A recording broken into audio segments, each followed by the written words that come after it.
সূরা তাওবা 60 নম্বর আয়াত বলতেছেন বিসমিল্লাহির রহমানির রহিম ইন্নামাস সাদাকাতু লিল ফুকারা আল্লাহ রাব্বুল আলামিন বলতেছেন والمساكين والعاملين عليها والمولفة القلوب وفي الرقاب والغارمين وفي سبيل الله وابن السبيل فريضة من الله والله عليم حكيم আল্লাহ রাব্বুল আলামিন বলতেছেন এক নাম্বার ইন্নামাস সাদাকাতু লিল ফুকারা যারা ফকির কিচ্ছু নাই ফকিরের অনেক সংজ্ঞা আছে যাদের কিছু আছে আবার কিচ্ছু নাই ফকির চলতে অনেক কষ্ট হয় নিঃস্ব মানুষ একটা বর্ণনায় দেখা গেছে যে যারা ফকির যে যাদের আয় মিনিমাম কত জানা আছে আপনাদের জি জানা নাই যাদের আয় ওই 15,000 কম তারা ফকির এটা একটা গবেষণায় দেয়া দিছে আর কি এটা দেখে লইবেন এরপর মাসাকিন যারা দরিদ্র কিতাবের মধ্যে আসছে যে কিছু আছে কিন্তু এটা দিয়ে সে চলতে পারে না আছে তার কিছু মাল সম্পদ আছে কিন্তু এটা দিয়ে তার প্রয়োজন পূরণ করতে পারে না তারা হচ্ছে দরিদ্র কিতাবের ভাষায় এটা হচ্ছে 2 নম্বর তাহলে এক নাম্বার হচ্ছে ফকির একবারে নিঃস্ব কিচ্ছু নাই এই ধরনের লোক যদি পান তাহলে অগ্রাধিকারটা বেশি দিবেন এই ধরনের লোক যদি না পান তাহলে একটু আছে কিন্তু চলে না এটা দিয়ে চলে না তাহলে তাকে ফকির মনে করে দিয়ে দিবেন এওয়াল মাসাকিন কিছু আছে কিন্তু পরিপূর্ণভাবে সে চলতে পারে না মৌলিক চাহিদাগুলো সে পূরণ করতে পারে না খাদ্য বস্ত্র বাসস্থান শিক্ষা চিকিৎসা সে করাইতে হিমশিম খায় পয়সা নাই কম আছে কিন্তু চলে না এরপর আমিন আলাইহা এটা হচ্ছে যারা যাকাতের অর্থ সংগ্রহ করে অথবা ফিতরা যদি ইসলামিক রাষ্ট্র হয় যদি একটা সংগঠন তারা যদি ফিতরা কালেকশন করে যে আমরা আমাদের সংগঠন থেকে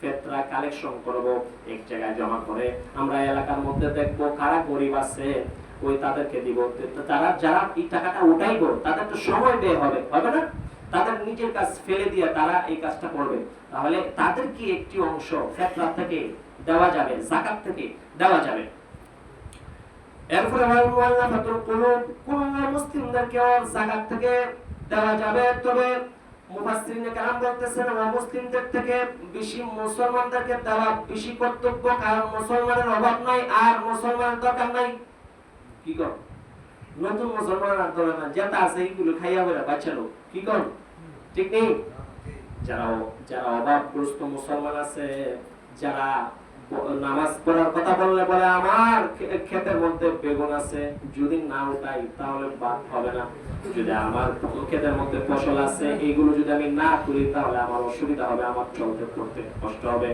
আল্লাহ রাব্বুল আলামিন বলেন তাদেরকে যাকাতের একটা অংশ থেকে দিয়ে দাও যেন চলতে পারে সুবহানাল্লাহ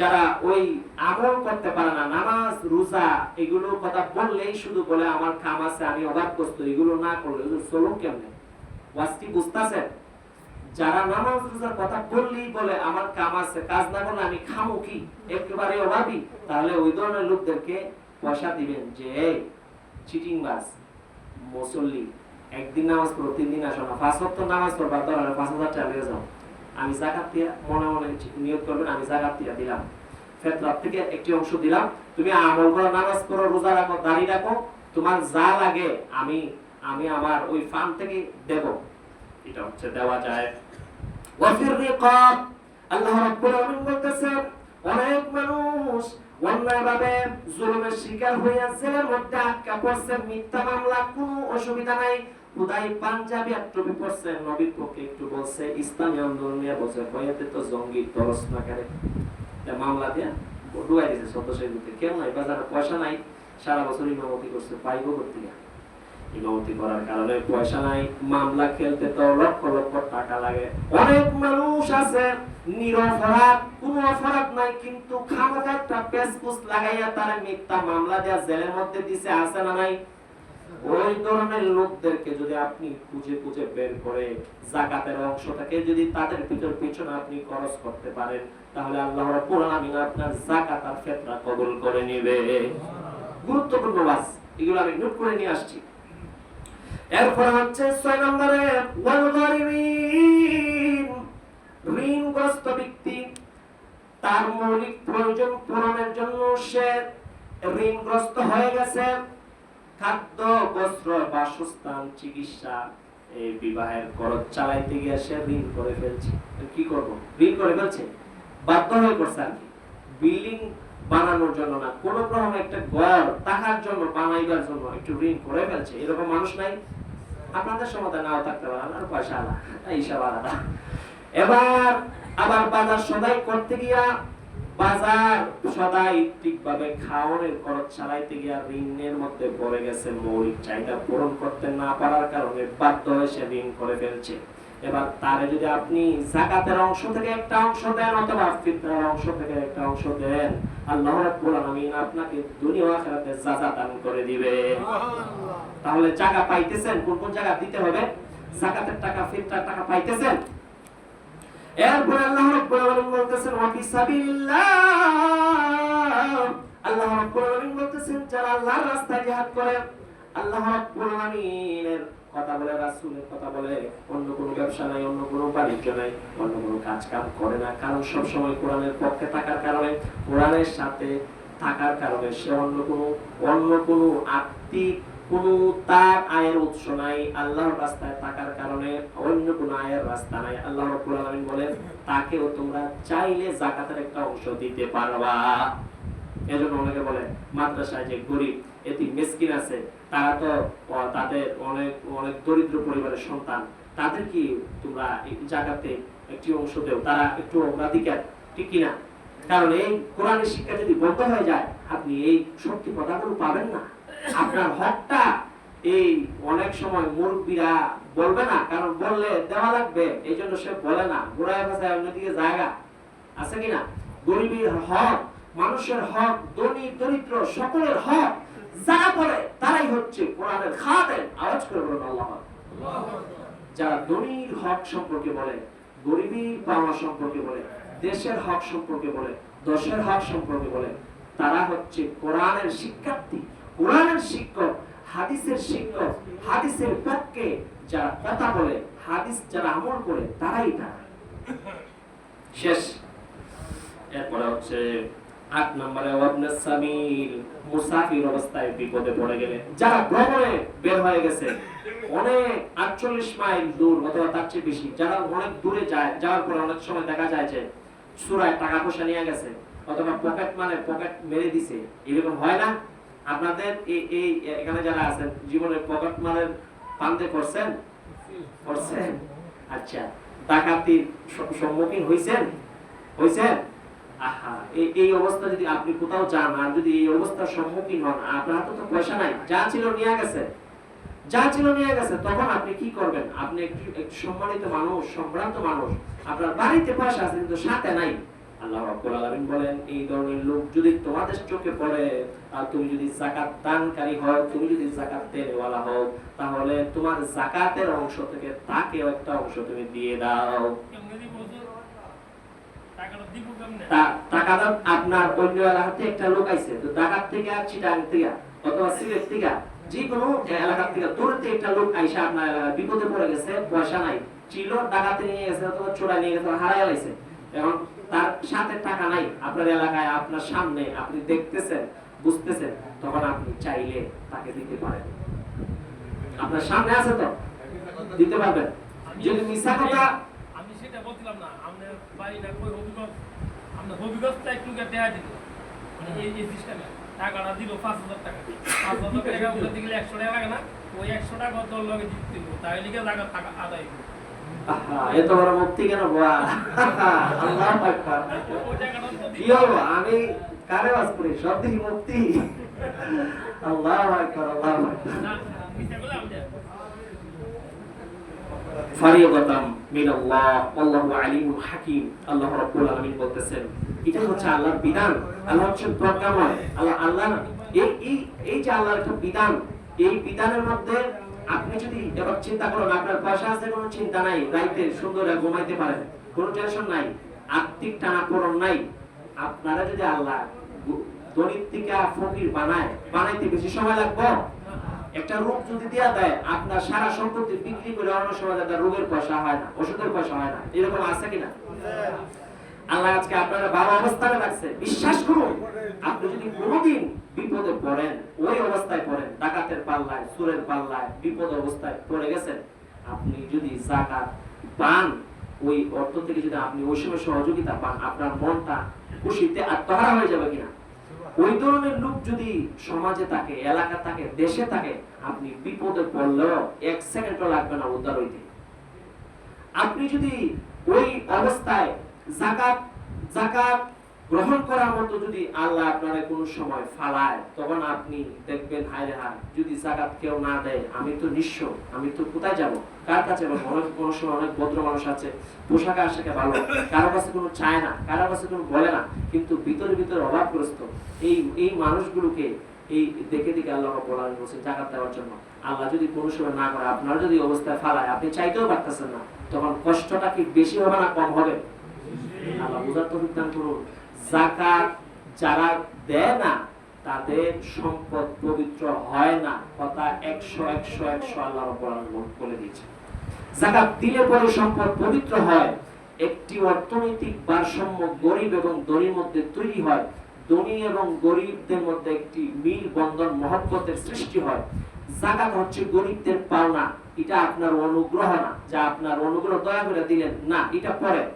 যাকাত হচ্ছে আপনার সম্পত্তি যদি ওই পরিমাণ হয়, তাহলে আপনার সম্পত্তিতে গরিবের পাওনা আছে, এটা পাওনা টাকা না দিলে চাইয়া নেওয়া যায়, বাধ্য করে নেওয়া যায়, এমন ভাবে চায়।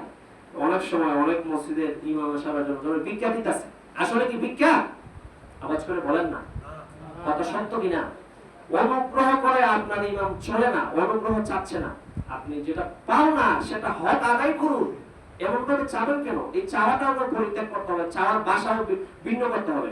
আপনার কাছে আপনার ইমাম কোন ফকির না, মিসকিন না, সে অন্যটা কাজ করলে আপনি যে টাকা কামাই করেন তার কিঞ্চিত পরিমাণ হলো সে করতে পারতো কিনা?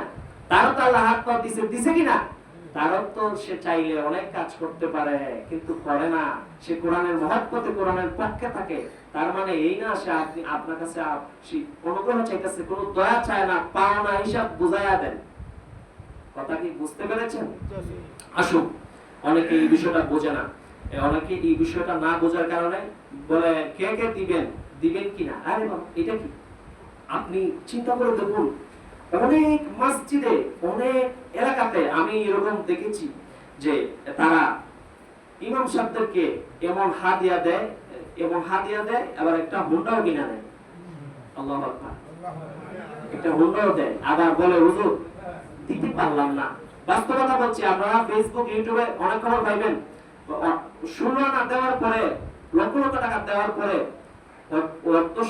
আপনার লক্ষ টাকা দেওয়ার পরে বলে হুজুর দিতে পারলাম না, আমাদের আরো ইচ্ছা ছিল, আমাদের আরো চেষ্টা ছিল, আমাদের পক্ষ থেকে বেয়াদবি মনে করবেন না, আল্লাহ যদি তৌফিক দেয় আরো বাড়ায় দেওয়ার চেষ্টা করব। এটা হচ্ছে আদর, যে 16 আনা দেওয়ার পরেও যে এভাবে বলা যে দিতে পারলাম না, আমাদের ইচ্ছা ছিল আরো দেওয়া। আপনার হাতে অনুগ্রহ নয়, এটা হচ্ছে পাওনা, এটা হচ্ছে সম্মানী হাদিয়া। এটা এমন একটি জিনিস, এটা হচ্ছে সম্মানী। যেই ব্যক্তি ওই তার হুজুরকে সম্মান করতে না জানবে, তার আবার কিসের সম্মান? আর একটা সত্য কথা বলে দিয়ে যায়, আগামী বছর আমারে পাবেন না, এটা হইতে পারে।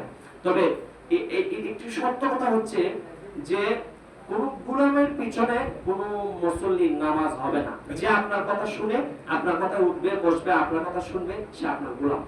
আর যে ইমাম সাহেব কোরআন হাদিসের কথা বলবে, কোরআনে যেটা আছে এটাই সে করবে, সে আপনার গোলাম নয়। তার পিছনে নামাজ পড়লে নামাজ আল্লাহ কবুল করে নেবে। আর মন মানসিকতার পরিবর্তন করেন, নেতার পিছনে নামাজ পড়লে আলাদা ব্যবসা আসে, আর গোলামের পিছনে নামাজ পড়লে কোনো ব্যবসা নাই। এজন্য চিন্তা করুন আপনি আপনার মন মানসিকতাকে কিভাবে আপনি মর্যাদা দিচ্ছেন, কিভাবে মূল্যায়ন দিচ্ছেন।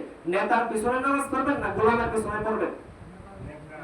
নেতার পিছনে যদি নামাজ পড়তে চান তাহলে অর্থনৈতিক যে একটি সাপোর্ট, আরো যে সামাজিক মূল্যবোধ, আরো যে সাপোর্ট, এগুলো দিতে হবে। একজন গ্রামের বাস্তব কথাগুলো বলছি, একজন গ্রামের সাধারণ পার্টি নেতা, একজন মুরব্বী যদি কথা বলে, অন্যায় করে, তারপরেও সমাজের মানুষ তার পক্ষে থাকে। বাস্তব কিনা? আওয়াজ করে বলেন বাস্তব কিনা?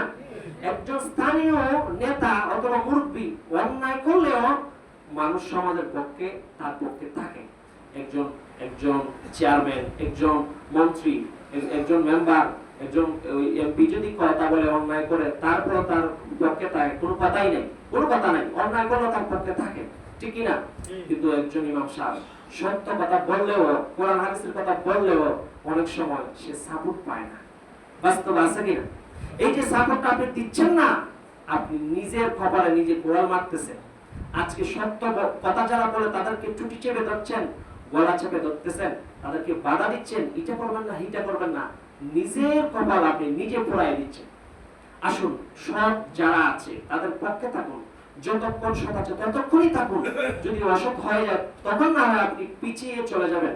যতক্ষণ সৎ কথা একজন কোরআনের পাখি, কোরআনের পক্ষে বলে, তখন আপনি তার সাথে থাকুন। আল্লাহ রাব্বুল আলামিন অবশ্যই অবশ্যই বরকত দান করে দিবেন। আসুন আমরা আমাদের বিবেককে জাগ্রত করি। এই আমাদের সুন্নতের মার্কাজ বিভিন্ন এই মসজিদে দেখা গেছে যে এটা আরেকটি বাস্তব। হুজুর স্যার একটু মাননীয়, হ্যাঁ, যে বিষয়টা বলছিলাম, হ্যাঁ, কোথা থেকে কোথায় যে চলে যায়।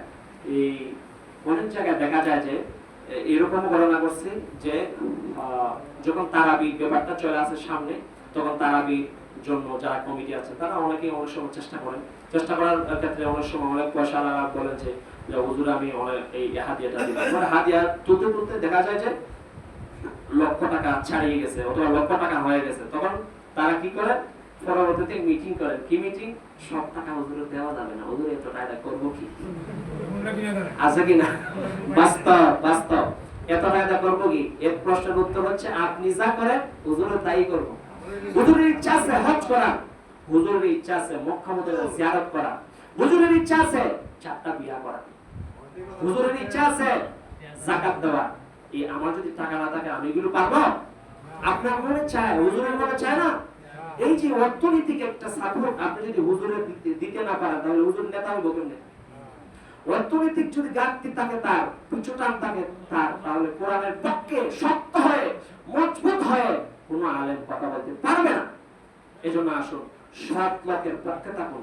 আপনি যদি সৎ লোকের পক্ষে থাকেন, ওই সৎ লোকে সৎ কাজ করে যা পাবে তার একটা অংশ আপনার আমল আল্লাহ জমা করে দেবে। সুবহানাল্লাহ। আমার আজকে আপনারা বুঝতে কষ্ট হচ্ছে না? দেখুন রাস্তার মধ্যে সরকার থেকে বাজেট আসছে।